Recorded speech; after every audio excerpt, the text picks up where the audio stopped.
Important question जो सबसे ज़्यादा आप लोगों के एग्जाम में पूछा जाता है वो है distinguish between agreement and contract. तो आखिर एग्रीमेंट और कॉन्ट्रैक्ट के बीच क्या डिफरेंस होता है ये आप लोगों को अच्छे से पता है, मैंने आप लोगों को अच्छे से बता दिया है। तो एक बार इसको देख लेते हैं। सबसे पहले बात करें एग्रीमेंट की, तो एग्रीमेंट का मतलब क्या होता है आपको पता है, every promise and every set of promises forming the consideration for each other. Contract का मतलब क्या होता है, an agreement enforceable by law. तो मीनिंग क्लियर है आपको, मीनिंग अच्छा से समझा रखा मैंने। स्कोप की अगर बात करें, it is wider term including both legal and social agreement. तो जो हमारा एग्रीमेंट होता है ये एक वाइडर टर्म होता है, इसके अंदर social agreement, legal agreement, domestic agreement, political agreement, सब टाइप के एग्रीमेंट आते हैं। जबकि हमारा जो कॉन्ट्रैक्ट है वो एक नैरो टर्म है, वो स्पेसिफिक ये कहता है कि अगर आपके एग्रीमेंट के अंदर एनफोर्सेबिलिटी मौजूद है तभी आपका एग्रीमेंट कॉन्ट्रैक्ट बनेगा, वरना नहीं बनेगा। तो कॉन्ट्रैक्ट एक नैरो टर्म है जबकि एग्रीमेंट एक वाइडर टर्म है। लीगल ऑब्लिगेशन की बात करें, it may not create legal obligation. Agreement कभी भी लीगल ऑब्लिगेशन क्रिएट नहीं कर पाता क्योंकि एग्रीमेंट के अंदर सिर्फ ऑफर और एक्सेप्टेंस होता है, एनफोर्सेबिलिटी नहीं होती। An agreement does not grant right to the parties. जब ऑब्लिगेशन ही नहीं है तो आपकी कोई ड्यूटी नहीं है, जब किसी की कोई ड्यूटी नहीं होती तो दूसरे का कोई राइट भी नहीं होता। A contract necessary create a legal obligation. Contract बनी तभी सकता है जब उसमें लीगल ऑब्लिगेशन मौजूद हो। एग्रीमेंट में अगर जब तक लीगल ऑब्लिगेशन मौजूद नहीं होता जब तक वो सिर्फ एग्रीमेंट रहता है, लेकिन जैसे ही उसके अंदर एनफोर्सेबिलिटी या लीगल ऑब्लिगेशन आ जाएगा तब से वो कॉन्ट्रैक्ट बन जाता है। और एक कॉन्ट्रैक्ट हमेशा सभी पार्टीज की ड्यूटीज भी तय करता है और सभी पार्टीज को राइट्स भी देता है। तो नेचर की बात करें तो हम कह सकते हैं all agreement are not contract, क्योंकि एग्रीमेंट तो बड़ी आसानी से बन जाता है। एग्रीमेंट तो कोई भी चीज हो सकती है, लेकिन हर एग्रीमेंट कॉन्ट्रैक्ट नहीं होता। जबकि हम कहें ऑल कॉन्ट्रैक्ट आर एग्रीमेंट, तो ये बिल्कुल सही बात है, सभी कॉन्ट्रैक्ट एग्रीमेंट होते हैं। क्योंकि अगर आपको कॉन्ट्रैक्ट बनाना है तो सबसे पहला स्टेप तो आपको एग्रीमेंट बनाना होगा। तो एग्रीमेंट जब तक नहीं बनेगा जब तक कॉन्ट्रैक्ट की तो बात ही नहीं आती। तो all contracts are agreement. Constituent की बात करें, हमारा एग्रीमेंट का मतलब क्या होता है, ऑफर प्लस एक्सेप्टेंस। वहीं कॉन्ट्रैक्ट की बात करें तो एग्रीमेंट प्लस एनफोर्सेबिलिटी। अब चलते हैं अपने अगले टॉपिक के ऊपर जो कि है टाइप्स ऑफ कॉन्ट्रैक्ट। तो टाइप्स ऑफ कॉन्ट्रैक्ट की अगर मैं बात करूं, टाइप्स ऑफ कॉन्ट्रैक्ट को ब्रॉडली 3 टाइप्स में क्लासिफाई कर सकते हैं, या मैं कहूं 3 बेसिस पे क्लासिफाई कर सकते हैं। सबसे पहला बेसिस है हमारा एनफोर्सेबिलिटी और वैलिडिटी। दूसरा बेसिस होगा हमारा फॉर्मेशन, या आप इसको कह सकते हो क्रिएशन। तीसरा बेसिस होगा परफॉर्मेंस। तो अगर एनफोर्सेबिलिटी की बात करें तो एनफोर्सेबिलिटी के बेसिस पे हम कॉन्ट्रैक्ट को 5 टाइप्स में बांट सकते हैं। पहला होगा हमारा वैलिड कॉन्ट्रैक्ट, दूसरा होगा वॉइड कॉन्ट्रैक्ट, तीसरा होगा वॉइडेबल कॉन्ट्रैक्ट, उसके बाद आएगा इलीगल कॉन्ट्रैक्ट, लास्ट होगा अनएनफोर्सेबल कॉन्ट्रैक्ट। यही हम फॉर्मेशन की बात करें तो फॉर्मेशन के बेसिस पे हम कॉन्ट्रैक्ट को 4 पार्ट्स में डिवाइड कर सकते हैं, express contract, implied contract, quasi contract, Ecom contract. अगर परफॉर्मेंस की बात करें तो परफॉर्मेंस के बेसिस पे जो है कॉन्ट्रैक्ट को 2 पार्ट्स में क्लासिफाई करा जा सकता है, एग्जीक्यूटेड कॉन्ट्रैक्ट और एग्जीक्यूटरी कॉन्ट्रैक्ट। और एग्जीक्यूटरी कॉन्ट्रैक्ट को भी फर्दर 2 पार्ट्स में डिवाइड कर सकते हैं हम, यूनिलेटरल कॉन्ट्रैक्ट और बायलेटरल कॉन्ट्रैक्ट। तो एक एक करके हम इन सभी टाइप्स को देखेंगे। तो सबसे पहले शुरू करते हैं एनफोर्सेबिलिटी और वैलिडिटी की बेस पे कॉन्ट्रैक्ट का डिवीजन। अगर बात करें on the basis of validity, तो वैलिडिटी के बेस पे हमारे 5 क्लासिफिकेशन बनते हैं, एक एक करके सबको देखते हैं। वैलिड कॉन्ट्रैक्ट की बात करें सबसे पहले, वैलिड कॉन्ट्रैक्ट क्या होता है, हमने अभी एसेंशियल एलिमेंट पढ़े थे। अगर किसी एग्रीमेंट के अंदर वो 10 के 10 एसेंशियल एलिमेंट मौजूद हो तो वो एग्रीमेंट एक वैलिड कॉन्ट्रैक्ट बन जाता है। An agreement which is binding and enforceable is a valid contract. एक एग्रीमेंट जो कि बाइंडिंग और एनफोर्सेबल होता है वो एक वैलिड कॉन्ट्रैक्ट होता है। तो कोई एग्रीमेंट बाइंडिंग और एनफोर्सेबल कैसे बनेगा, it contain all the essential element of a valid contract. जैसे ही किसी एग्रीमेंट के अंदर सारे के सारे एसेंशियल एलिमेंट मौजूद होंगे तो वो एग्रीमेंट जो है एक वैलिड कॉन्ट्रैक्ट बन जाएगा, उसके अंदर बाइंडिंग और एनफोर्सेबिलिटी की फोर्स ऑटोमेटिक आ जाएगी। वॉइड कॉन्ट्रैक्ट को देखते हैं। वॉइड कॉन्ट्रैक्ट क्या होता है, अ void contract is that which is not enforceable by law. अब वॉइड कॉन्ट्रैक्ट समझने से पहले हमें देखना होगा वॉइड एग्रीमेंट क्या होता है, तब जाके आपको वॉइड कॉन्ट्रैक्ट अच्छे से समझ में आएगा। अगर मैं बात करूं वॉइड एग्रीमेंट क्या होता है, वॉइड एग्रीमेंट एक ऐसा एग्रीमेंट होता है जिसके अंदर फ्री कंसेंट को छोड़कर, अभी हमने एसेंशियल एलिमेंट पढ़े थे कॉन्ट्रैक्ट के, उसमें से फ्री कंसेंट को छोड़कर बाकी 9 के 9 एलिमेंट, उनमें से कोई भी एलिमेंट मिसिंग होगा तो वो एग्रीमेंट आपका वॉइड एग्रीमेंट बन जाएगा।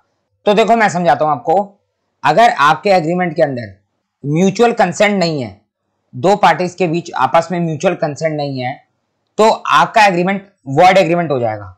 मैंने क्या कहा, मैंने कहा इन 10 के 10 एलिमेंट में से, इन 10 के 10 पॉइंट्स में से अगर आप फ्री कंसेंट को साइड हटा दो, यानी फ्री कंसेंट मौजूद है या नहीं है इसके बारे में हम बात नहीं कर रहे, इसके अलावा जो 9 पॉइंट्स हैं उसमें से कोई भी एलिमेंट अगर मिसिंग रहा आपके एग्रीमेंट के अंदर तो आपका एग्रीमेंट वॉइड एग्रीमेंट की कैटेगरी में आ जाएगा।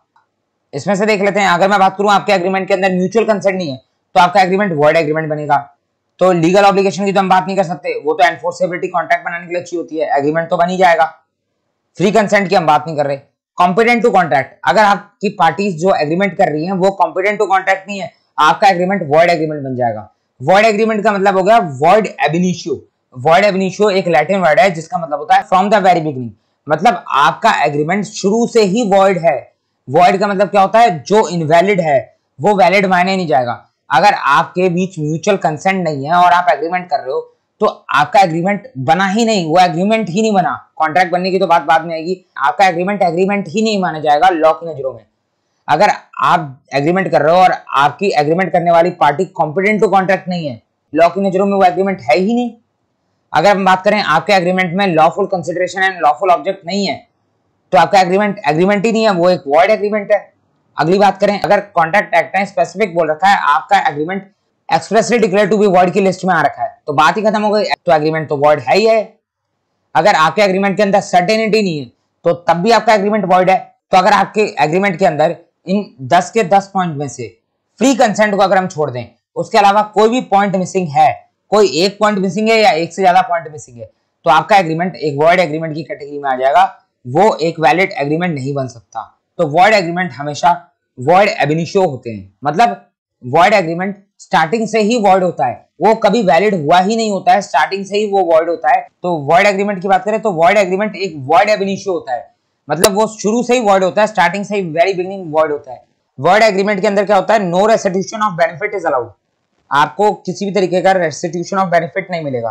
रेस्टिट्यूशन मतलब होता है रिकवरी, आपको किसी भी तरीके की रिकवरी नहीं मिलेगी। एग्जांपल देके समझाता हूँ, दो पार्टीज हैं ए और बी, दोनों के बीच आपस में एग्रीमेंट हुआ। ए ने बी को बोला मैं तुम्हें अपनी कार बेचना चाहता हूँ 50,000 में, बी ने बोला ठीक है मैं खरीदना चाहता हूँ। दोनों आपस में एग्रीमेंट कर रहे हैं। ए ने बोला कि मैं अपनी कार जो है तुम्हें कल सुबह दे दूंगा, बी ने बोला ठीक है मैं कल सुबह तुमसे कार ले जाऊंगा। अब दोनों आपस में एग्रीमेंट कर रहे हैं, ए ने बोला मुझे कुछ एडवांस पेमेंट दे दो, बी ने जो है ए को 25,000 रुपए एडवांस पेमेंट दे दी। अब ए के पास 25,000 रुपए आ गए, लेकिन कार की डिलीवरी उसने अभी तक नहीं करी है। जब ये दोनों लोग एग्रीमेंट कर रहे थे तो इनको पता भी नहीं चला कार चोरी हो गई। अब कार चोरी हो गई, इन दोनों में से किसी को भी नहीं पता, क्योंकि ये तो आराम से आपस में एग्रीमेंट कर रहे थे, दोनों ही बड़े खुश थे। ए कह रहा था मेरी कार बिक गई, बी कह रहा था मैंने कार खरीद ली। यहाँ पर क्या हुआ, यहाँ पर जो सब्जेक्ट मैटर था कार, जिस सब्जेक्ट मैटर के ऊपर एग्रीमेंट हुआ था वो सब्जेक्ट मैटर ही चोरी हो गया। अब सब्जेक्ट मैटर चोरी हो गया तो सब्जेक्ट मैटर तो खत्म हो गया। अब क्या ए बी को कार दे पाएगा, दे ही नहीं सकता, इम्पॉसिबिलिटी ऑफ परफॉर्मेंस है, यहाँ पर वो अपनी परफॉर्मेंस को पूरा कर ही नहीं सकता। हमारा जो essential element of a valid contract के अंदर एक पॉइंट था पॉसिबिलिटी ऑफ परफॉर्मेंस, वो मिसिंग हो गया एग्रीमेंट के अंदर से। और जब वो मिसिंग हो गया, लेकिन गलती तो किसी की भी नहीं है, यहाँ तो किसी को भी नहीं पता था कि ऐसा कुछ हो जाएगा। अब मुझे ये बताओ, यहाँ पर ये एग्रीमेंट तो वॉइड हो गया क्योंकि इसके अंदर से एक एसेंशियल एलिमेंट मिसिंग हो गया। अब ये बताओ क्या बी ने जो एडवांस दिया था 25,000 का वो उसको वापस मिलेगा? कॉन्ट्रैक्ट एक्ट के हिसाब से तो नहीं मिलेगा। अब वो बात अलग है कि वो उसे ले ले, क्यों नहीं मिलेगा?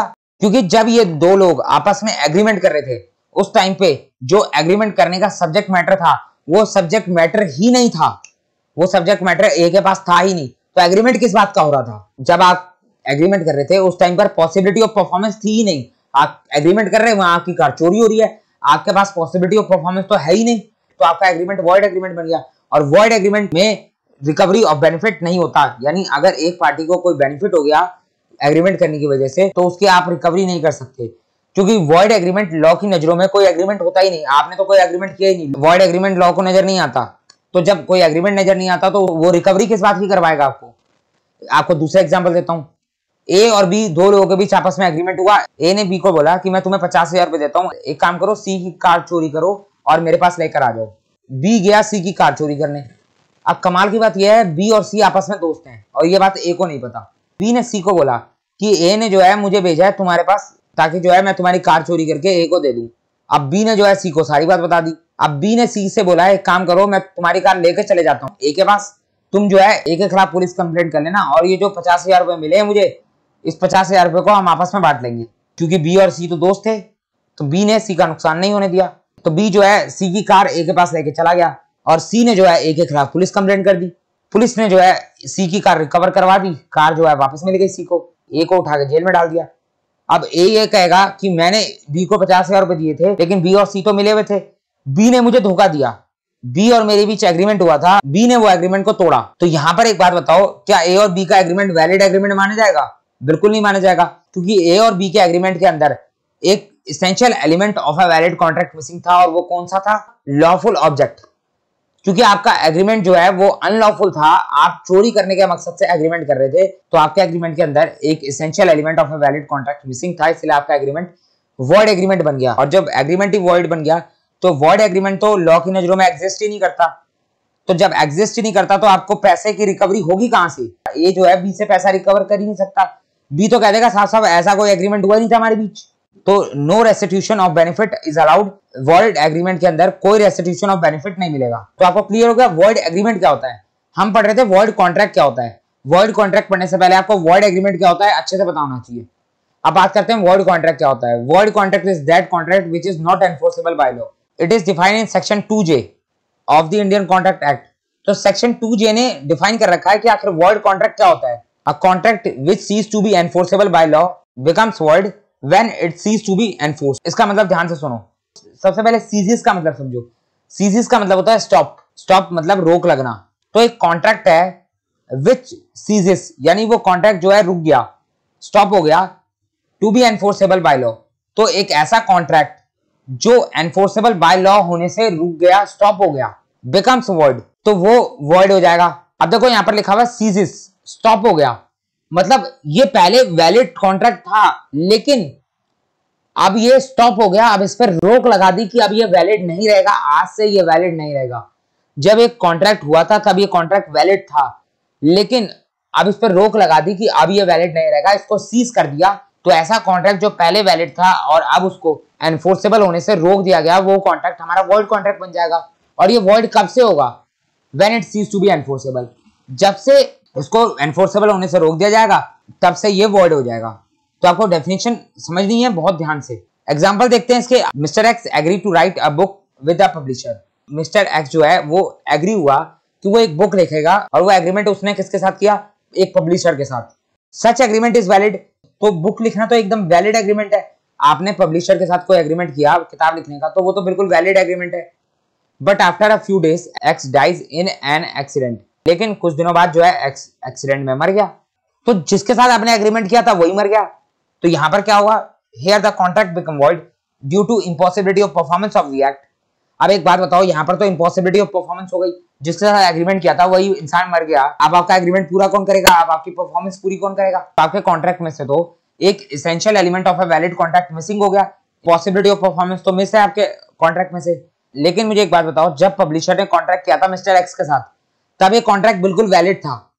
बाद में कुछ ऐसा हुआ, कुछ सुपरवीनिंग इम्पॉसिबिलिटी हुई। सुपरवीनिंग इम्पॉसिबिलिटी क्या होता है? Impossible to perform. कुछ ऐसा इंसिडेंट हुआ कि आपका परफॉर्मेंस सुपरवीनिंग इम्पॉसिबिलिटी बन गया, इम्पॉसिबल टू परफॉर्म बन गया। अब आपका वैलिड कॉन्ट्रैक्ट जो है वॉइड कॉन्ट्रैक्ट में कन्वर्ट हो जाएगा। अब आपका वैलिड कॉन्ट्रैक्ट जो है अनएनफोर्सेबल हो गया, एनफोर्सेबल नहीं रहेगा। और जब कोई कॉन्ट्रैक्ट पहले वैलिड था बाद में अनएनफोर्सेबल बन गया, तो वो कॉन्ट्रैक्ट जो है वॉइड कॉन्ट्रैक्ट की कैटेगरी में चले जाता है। क्लियर हो गया आपको? एक और एग्जांपल देखते हैं, आपको और अच्छे समझ में आएगा। A contract with B owner of the factory for the supply of 10 tons of sugar.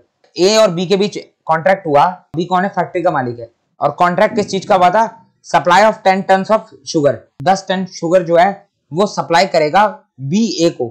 But before the supply is effected, लेकिन सप्लाई करने से पहले the fire caught in the factory and everything was destroyed. Factory में आग लग गई, सब कुछ खत्म हो गया।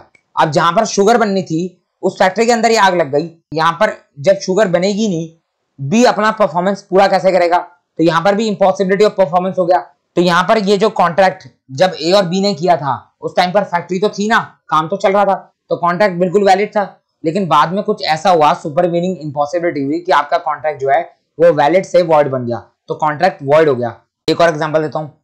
सपोज दो पार्टी है एक्स और वाई, दोनों के बीच आपस में एग्रीमेंट हुआ कि एक्स जो है वाई को 100 बॉटल्स ऑफ लीकर सप्लाई करेगा 5 दिन बाद। लेकिन 5 दिन पूरे होने से पहले अचानक ही गवर्नमेंट का एक ऑर्डर आ जाता है कि आज से जो है कंट्री के अंदर लीकर बैन हो गई। तो अब एक बात बताओ, आपका जो सब्जेक्ट मैटर था वही खत्म हो गया, उसके अंदर ही रोक लगा दी, लीकर बेचना खरीदना अब अनलॉफुल हो गया। और अनलॉफुल काम आप कर नहीं सकते। आपकी एनफोर्सेबिलिटी सीज कर दी गई। तो जब ये एग्रीमेंट हुआ था एक्स और वाई के बीच में, उस टाइम पर ऐसा कोई बैन की बात नहीं थी, और जब बात नहीं थी तो ये कॉन्ट्रैक्ट जो है बिल्कुल वैलिड था। लेकिन परफॉर्मेंस पूरी होने से पहले पहले आपके सब्जेक्ट मैटर पे रोक लगा दी गई, उसको एनफोर्सेबल होने से सीज कर दिया गया। तो यहाँ पर आप जो है आपका कॉन्ट्रैक्ट जो है वैलिड से वॉइड बन गया। अब एक्स जो है वाई को लीकर सप्लाई नहीं कर सकता, क्योंकि लीकर बैन हो चुकी है कंट्री के अंदर। समझ में आ गया आपको कि किस तरीके से एक वैलिड कॉन्ट्रैक्ट जो है वो वॉइड कॉन्ट्रैक्ट के अंदर कन्वर्ट हो जाता है। अब देखो, मैंने आपको वॉइड एग्रीमेंट बताया था। वॉइड एग्रीमेंट शुरू से ही वॉइड होता है, उसमें तो सवाल जवाब नहीं आता, लॉ की नजरों में वो एग्जिस्ट ही नहीं करता। लेकिन वॉइड कॉन्ट्रैक्ट की बात करूं तो वॉइड कॉन्ट्रैक्ट तो पहले एग्जिस्ट करता था, ये तो सीधे सीधे पूरा वैलिड कॉन्ट्रैक्ट था। अचानक कुछ ऐसा हुआ कि वैलिड कॉन्ट्रैक्ट जो है वॉइड कॉन्ट्रैक्ट में बदल गया। यानी ये शुरू से वॉइड एब इनिशियो नहीं था, शुरुआत में ये वैलिड था, बाद में ये वॉइड हो गया। Initially a valid contract comes into existence but it becomes void and unenforceable later on due to the reason like impossibility of performance, illegality etcetera. तो शुरू में ये वैलिड कॉन्ट्रैक्ट था, बाद में ये सुपरवीनिंग इम्पॉसिबिलिटी की वजह से वॉइड बन गया। अब मुझे बताओ यहाँ पर क्या रेस्टिट्यूशन ऑफ बेनिफिट अलाउड होता है? तो बिल्कुल यहाँ पर रेस्टिट्यूशन ऑफ बेनिफिट अलाउड होता है। When a contract becomes void, restitution of benefit is allowed under section 65. Section 65 कहता है आपका कॉन्ट्रैक्ट पहले वैलिड था, बाद में वो वॉइड कॉन्ट्रैक्ट बना, तो आपको रेस्टिट्यूशन ऑफ बेनिफिट यानी रिकवरी ऑफ बेनिफिट अलाउड है। अभी रिकवरी ऑफ बेनिफिट मैं आपको एग्जांपल के थ्रू समझाता हूँ। यहाँ पर देखो, एक्स ने पब्लिशर के साथ एग्रीमेंट किया था, कॉन्ट्रैक्ट किया था कि वो जो है उसके लिए किताब लिखेगा। अगर सपोज मान लो यहाँ पर पब्लिशर जो है एक्स को 20,000 की पेमेंट कर चुका होता और अब एक्स मर गया, तो मुझे ये बताओ क्या पब्लिशर को इस 20,000 एडवांस पेमेंट की रिकवरी हो सकती थी? बिल्कुल हो सकती थी। तो यहाँ पर जो है पब्लिशर मिस्टर एक्स के कोई लीगल रिप्रेजेंटेटिव से या फिर जो है कोई फैमिली मेंबर से अपने 20,000 एडवांस की रिकवरी कर सकता है। तो यहाँ पर रेस्टिट्यूशन ऑफ बेनिफिट अलाउड है। तो वॉइड कॉन्ट्रैक्ट के अंदर रेस्टिट्यूशन ऑफ बेनिफिट अलाउड होता है, जबकि वॉइड एग्रीमेंट के अंदर रेस्टिट्यूशन ऑफ बेनिफिट अलाउड नहीं होता। अब बात करते हैं, अगला आता है वॉइडेबल कॉन्ट्रैक्ट। अब ये वॉइडेबल कॉन्ट्रैक्ट क्या होता है?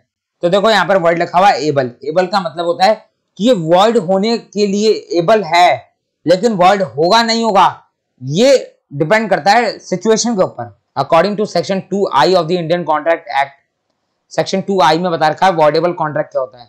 तो ये डेफिनेशन पढ़ने से पहले एग्जांपल देखो, ये वाला एग्जांपल देखो। X promise to sell his scooter to Y for ₹1 lakh. However, the consent of X has been procured by Y at a gunpoint.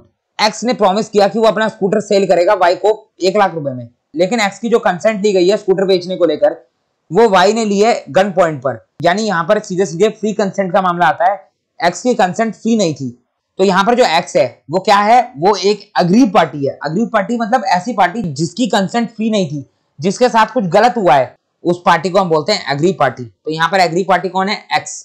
X से गन पॉइंट पे कॉन्ट्रैक्ट करवाया गया। तो अग्रीव पार्टी के पास एक ऑप्शन होता है कि वो चाहे तो वाई के खिलाफ यानी दूसरी पार्टी के खिलाफ कोर्ट में जा सकती है, केस फाइल कर सकती है, इस कॉन्ट्रैक्ट को खत्म कर सकती है। और ये भी ऑप्शन है कि अगर वो चाहे तो इस कॉन्ट्रैक्ट को वैलिड रख सकती है। यानी वाई तुम्हें डरा धमका के चला गया, तुम्हें 1 लाख रुपए मिल गए, तो एक्स जो है वाई के खिलाफ केस करेगा ही नहीं। छोड़ो कौन गुंडे बदमाशों से पंगे लेगा, हमारे बस का नहीं है लेना।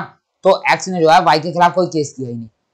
तो एक्स ने अगर वाई के खिलाफ कोई केस नहीं किया तो कॉन्ट्रैक्ट तो बना लिया था ना। यहाँ पर वाई ने, एक्स और वाई के बीच कॉन्ट्रैक्ट बन चुका था, चाहे वो कॉन्ट्रैक्ट डरा धमका कर ही क्यों ना बनाओ। तो अगर एक्स जो एक एग्रीव पार्टी है वो वाई के खिलाफ केस कर देती है और कॉन्ट्रैक्ट को कैंसिल करवा देती है, तो ये कॉन्ट्रैक्ट जो है खत्म हो जाएगा। लेकिन अगर एक्स जो है कुछ करता ही नहीं है, कुछ कहता ही नहीं है, कोई कंप्लेंट फाइल करता ही नहीं है वाई के खिलाफ, तो ये जो कॉन्ट्रैक्ट किया गया है विदाउट फ्री कंसेंट, ये कॉन्ट्रैक्ट वैलिड कॉन्ट्रैक्ट में कन्वर्ट हो जाएगा, ये कॉन्ट्रैक्ट वैलिड हो जाएगा। तो यहाँ पर एग्री पार्टी यानी एक्स के पास ऑप्शन था कि वो चाहे तो इस कॉन्ट्रैक्ट को वॉइड करवा ले और चाहे तो इस कॉन्ट्रैक्ट को वैलिड रहने दे। ये ऑप्शन किसके पास रहता है? हमेशा एग्री पार्टी के पास रहता है। जिसने डराया धमकाया उसके पास ऐसा कोई ऑप्शन नहीं है।